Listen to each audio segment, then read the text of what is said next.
Hello and welcome to my first proper video on the Elektron Digitone II. I bought this last week and I've been learning how to use it for the last few days. I'm nowhere near being expert on it, but I thought it might be interesting to you if you're thinking about buying one of these or you've got one and you're not too sure what to do with it. I'm just going to go through it like a normal user would. Just a little bit of a backstory here. I bought the Elektron Octatrack Mark II about 8 weeks ago now, and I've been working on that. I've generated 16 videos on that to date, and those have been very favourably received. Thank you very much if you've enjoyed those and commented. So this is going to be another of my series about a piece of gear. I've got on really well with this. I've really enjoyed using it, and I'm just going to go through a few things today. First of all, I'm going to talk about what happens when you boot it up and how to play the built-in patterns. At the time of recording this video, the firmware is 1.10, so you might not be too sure what this device is. I'm just going to call it the Digitone from now on. There is a Digitone Mark I, but you can very clearly see the difference between the two because this one has a white kind of screen and the Digitone I has a yellow screen. I think the Digitone I had 4 audio and 4 MIDI tracks. This one's got 16 tracks which can be audio or MIDI, but I'll talk about that in a second. First of all, I need to say that this is a synthesizer. It's not a sampler in any way. It does have a few very short samples on board, kind of click sounds, PCM samples I think they're called, and they're really useful for making kick drums and snare drums sound better. I think they're called transients. Haven't really got to that yet. But anyway, this is a synth, not a sampler. It's 16-note polyphonic. That means you can sound 16 things at the same time. It's got 4 FM synth engines. The Digitone I only had 1 engine. I think the onboard RAM is 32 gigabytes. Now with a synthesizer, that's massive because you're not loading and saving huge sample files. Synth files are tiny, so I can't see me ever running out of memory. It's got a 16-track sequencer. It's got an arpeggiator. There's a song mode, so you can actually put all your patterns into a song. There are 3 sound effects. We have delay, reverb, and chorus. So that's pretty good, isn't it? And they are global to all the patterns, of course. But there are lots of other built-in effects.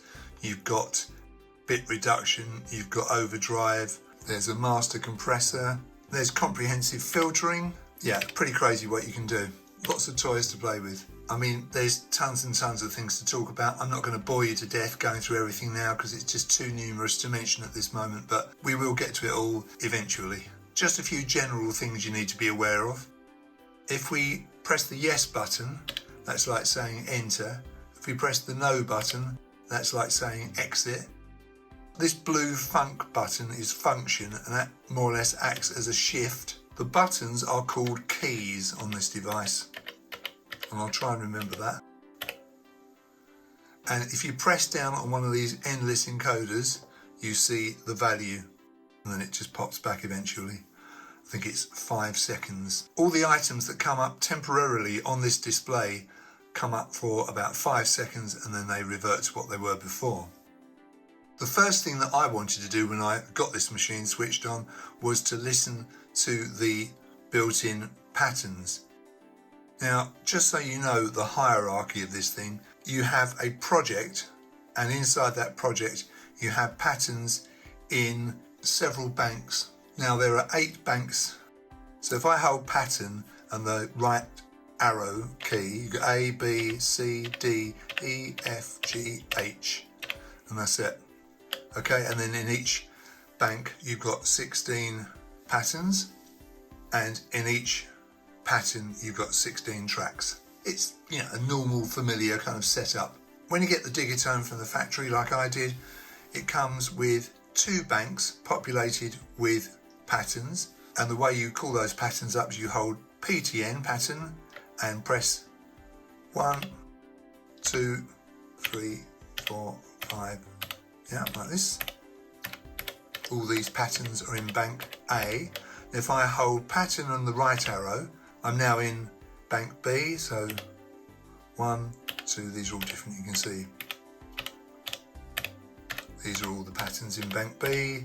Then if I go to bank C with the right arrow, you can see no lights up here. So if I press 1, it's untitled, it's empty.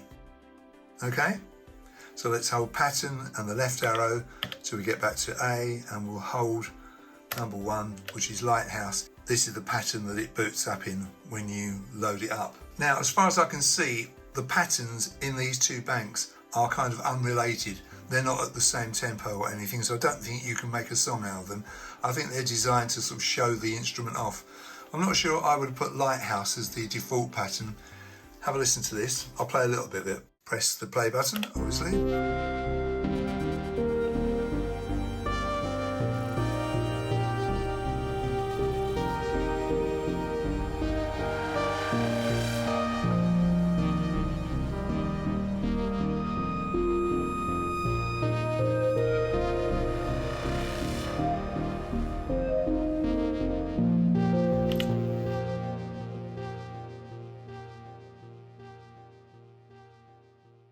In hindsight, I have to say, is rather lovely, that pattern. So if you bear in mind that you have these 8 banks of 16, you've got 128 patterns in a project, which should be more than enough to make a song. And those patterns can be up to 8 bars long, 128 steps. Like I say, these tracks here can be audio or MIDI. At the moment, all the tracks that I've used have all been audio. I haven't got around to the MIDI side of it yet. My favourite pattern in bank A is called Dissolver, and it's on 14. So I hold pattern and 14 and up it comes Dissolver. It's important to understand what you're seeing in the display. Top left, you've got A14, that's the bank and the pattern number. Then you've got the name, and then over on the right hand side, you've got the tempo, which is 88. You've got these different keys you can press to show different displays, different areas of the machine. Again, we'll deal with those when we get there. I'll leave it on amp for the moment, I think. In this mode here, okay, without the record light on, if I press the keys, each key gives me the sound of the track. So whatever sound is assigned to that track comes up. This pattern has got 8 bars. We know that because we've got 8 LEDs lit up. And as the pattern progresses, it goes along the top line and then along the lower line. If I press the stop button at any time, which is also the paste button, and I press the play button again, it will go from the beginning. If I press the play button at any point while the pattern is playing and I press the play button again, it will carry on from that point. So like the Octa track, the play button is also a pause. Let's simply press the play button and enjoy these 8 bars of music. It's really nice, this pattern.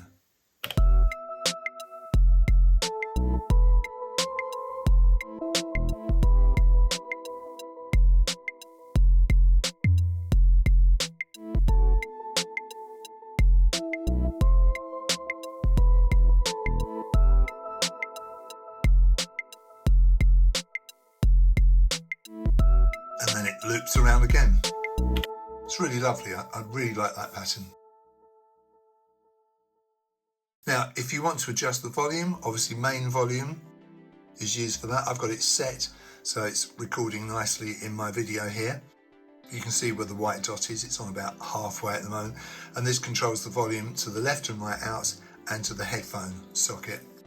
If I hold the funk key and the page key, you will see that this is 128 in length. It's 8 bars. Let's just come out of that. Press no. If I go to track 16,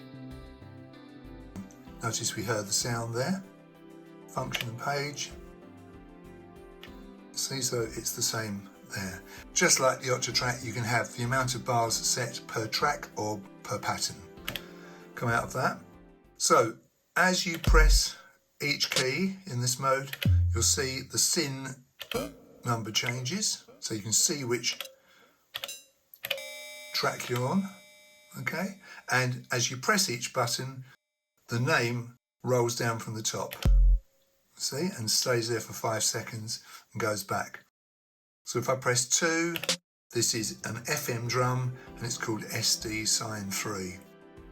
Now, there are 4 types of engines. If I press function and machine, we can see that they are FM tone, FM drum, wave tone and swarmer, and then of course you've got MIDI for external gear.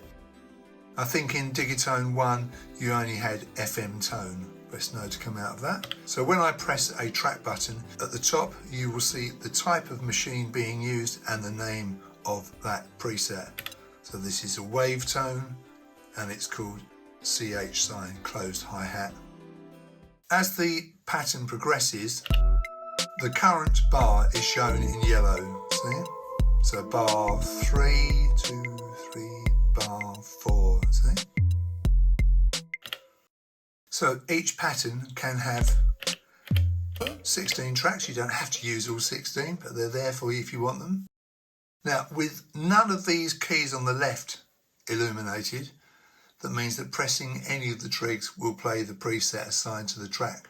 Now, if I press a key, we've seen FM drum, bass drum, sign 3. If I press that key again, you don't see that because the Digitone assumes you already know what it is, but if you press another key, you get the name of that one come up.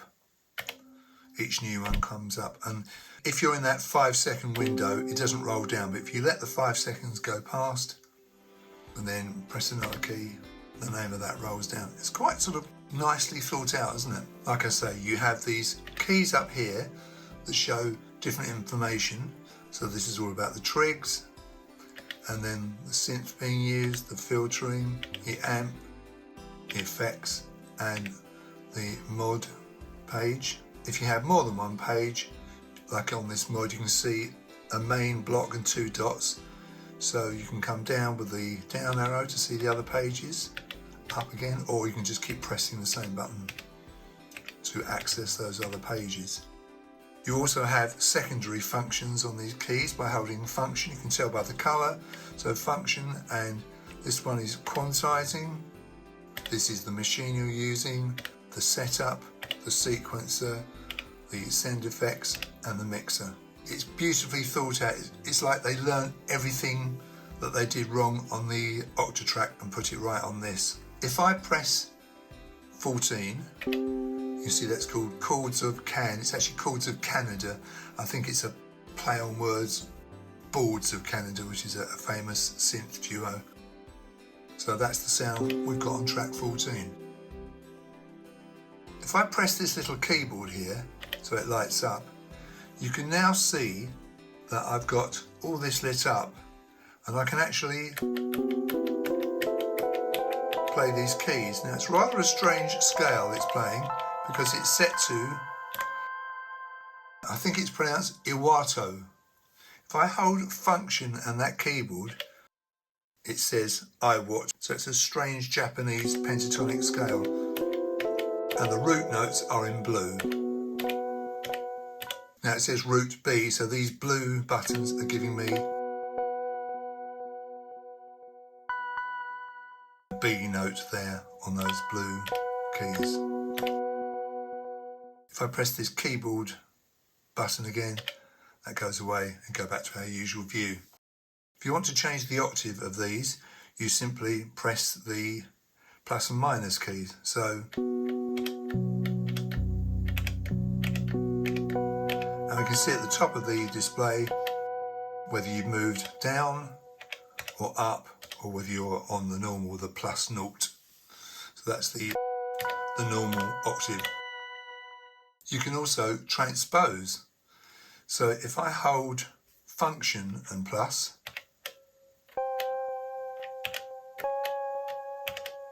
see, and then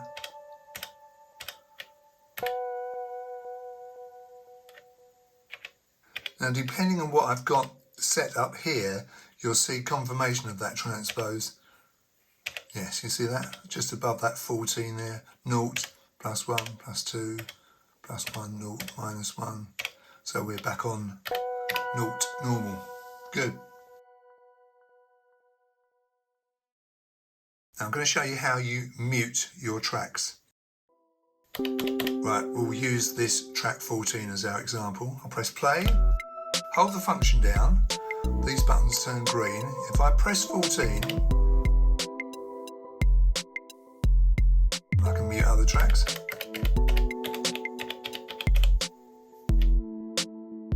bring them back. That's one way of muting. Now this only works if there are no keys lit up here or if the keyboard is lit. If you want to make those mutes go solid, you can actually see them all the while rather than keep holding the function down. Hold function and track and then they're up, and then you can just press them without having to keep worrying about keeping the function down. So we'll mute some more. Bring them back. But if the pattern light is up, you can't get to that muting, or the song light is up, again you can't get to that muting. If these mutes are up solid like this, to get rid of this, you've got to hold function and track. So it's just learning your way around it, isn't it really? So function and track, and all those tracks are active. If I turn them off, then you can see they're not active. Weirdly, and this was a bit of a surprise to me, there is no solo that I can find, which is strange, isn't it? I've already missed that when I've been working on this. So to solo a track, you'd have to turn all the others off, which is very cumbersome. I'm a bit surprised about that. If I'm wrong, then please let me know in the comments below. If you make any changes and you don't want to lose what you've done, you hold function and yes, and it says pattern saved to temporary area. Now that's not a complete total save, because now if you change stuff after that and you don't like the changes you've made, you hold function and no, and it says reload underneath that. Save underneath yes, reload. It's kind of like saving and loading a snapshot. I've already found that really useful. So if you want to change the amount of send effects on a track, let's say it's on the kick drum, you have the effects button lit, and you can see delay, reverb, chorus. So let's put a lot of delay on this kick drum. Now you can see that these 8 encoders work in tandem with these 8 items on the screen. So the E encoder is going to turn up and down the delay.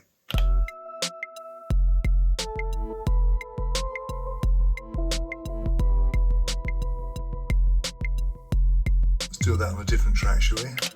Do it on the snare, it's probably a bit clearer.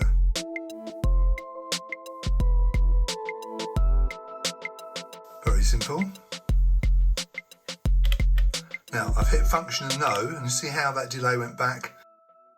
It remembered that it was set to 0 when I saved it earlier. Now if you want to further tweak the effects, you hold function and effects, and then you're into the actual parameters of those 3 items: delay, reverb and chorus. So you can change those, but if you change them, that's global for all the pattern. Now supposing I decide I don't like one of the sounds, how do I go about loading in a different sound? Right, I've already said this is FM drum, bass drum, sine 3. Let's say I'm not particularly happy with that sound. How do I go about replacing it? Right, I press the perform key, this one here, underneath where it says Digitone II, and it says load. So I'll say yes. Now there's a whole load of sounds here, and if I play the key, you can hear it's changed to hidden tears, move down, mono low. Obviously none of those are kick drums, so that's not going to be a lot of use to me. I think there are thousands of sounds here. I don't want to plough through all of those. How do I find all the kick sounds? If you look very carefully over here, there's a left arrow. So if I press the left arrow key, now we're into a kind of a search area. Let's come down to filter, press yes.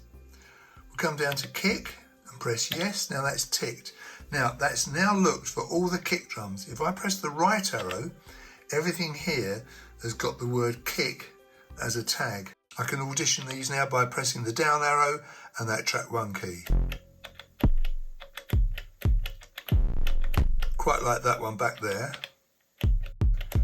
I'm guessing that is bass drum acoustic. So I've now got that sound on this track 1. If I want to assign it to it permanently, I just press yes, loaded, and now you will see FM drum, bass drum acoustic has come up. So I've changed the sound successfully. We've got this new kick drum assigned to track 1. Let's listen to the track with that new kick drum. Slightly harder.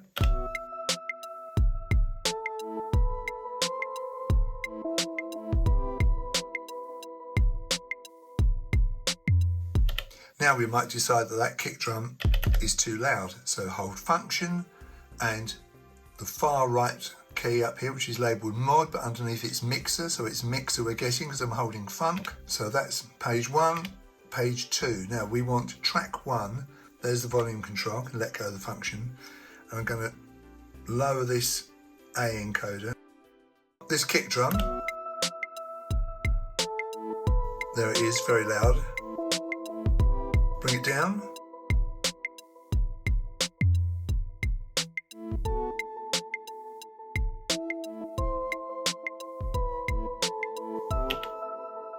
So it's a nice little mixer to use, isn't it?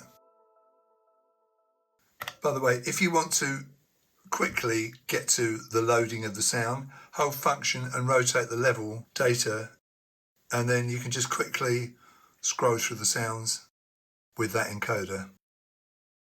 So supposing I'm on pattern 1, which is Lighthouse, get that going.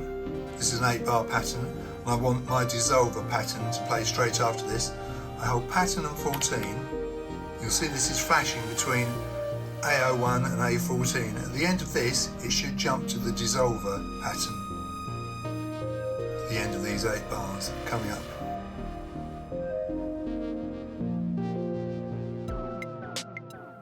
And you can hear there's a kind of an overlap. You don't lose all the delay and reverb trails from the previous pattern. If you want to change the tempo at any time, you hold this button down here and it says tap tempo underneath. It says tap tempo because you can set the tempo by holding function and pressing this button 4 times, and it works out the timing from that. I'll show you that first of all. So press play. So if I go, we've jumped to that ridiculous tempo, press stop. Now, if I hold function and no, you see it reloaded that original tempo, 88, it remembered that. So now we're on 88, press play. I can change the tempo with the A encoder up here. There's an awful lot I haven't touched on today that will definitely get you up and running with the built-in patterns. If you want to hear patterns in the B bank, hold pattern and the right arrow, see B question mark, if I hold 5, now we've got B05, which is dark wax 24. Okay. So there we are, that is the first video in a series of what I'm sure will be very many videos on the Digitone II. It's a fascinating machine, far more intuitive than the Octatrack Mark II, I have to say. Though I can honestly tell you, I still love the Octatrack, I still think it's great. In the next video, I'll probably start talking about how to record your first pattern. I'll go through that, show you how I put together a simple pattern that I've made, and talk about lots of other things. So I hope you found this interesting today. If you did, please give it a like and consider subscribing to my channel. If you want to help me, please make a small donation either here on YouTube or on my website, which is www.daddylonglegs.com. If you do that, I really appreciate it and thank you very much. So there we are. Thank you very much for watching today, and you'll see me in my next video.